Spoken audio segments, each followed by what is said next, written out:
We have a missional moment with Sharon Bowen-Campbell coming up to share her missional moment, and then we'll have John speaking afterwards. Sharon Bowman.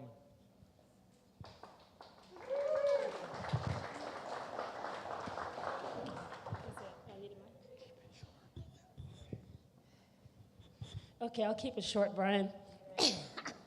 Good morning, everyone. Oh, missional moment. So many of them. One thing that I want to say before I say it is I never want you to look at me, okay? Because God gives us gifts and talents, and he put us in these positions. So it's sort of weird to share it, but I was trying to think of what missional moments, and one of the things I thought about was being in church at Calvary. I'd been there for 9 years, and one day I was just standing there, and I was telling everyone, I said, my house is empty, which is really weird for me. And at the time, I was living in a much bigger place, and I heard a lady say behind me, well, can I come live with you? And I was like, Kamara had gone off to college, and my daughter at the time was in college or gone, I'm not sure. But I looked at her, I never met her, and I remember thinking, this woman is crazy. But I spoke to her after church, and she took me to where she was living, and it was just full of mold. The long story short is she ended up living with me with her kids for 7 months.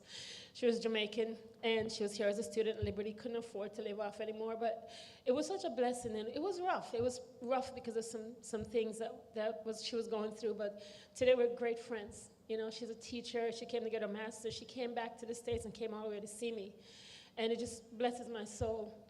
But I think a second thing, you know, and I'm trying to keep it short, that happened was having a friend that had a drug overdose and was in a hospital. And I remember his son came to me, and we went to see him, and he wouldn't wake up.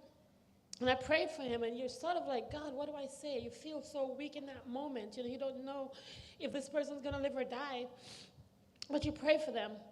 And he later said to me, he says, I heard my son crying, and I heard you praying for me. He said, I felt like the devil was trying to take me.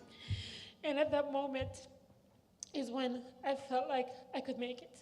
So you never know what God's going to use you. It's never about you. I told one young lady, and I'll tell you who she is, Kevin's mom, who I met when she was homeless.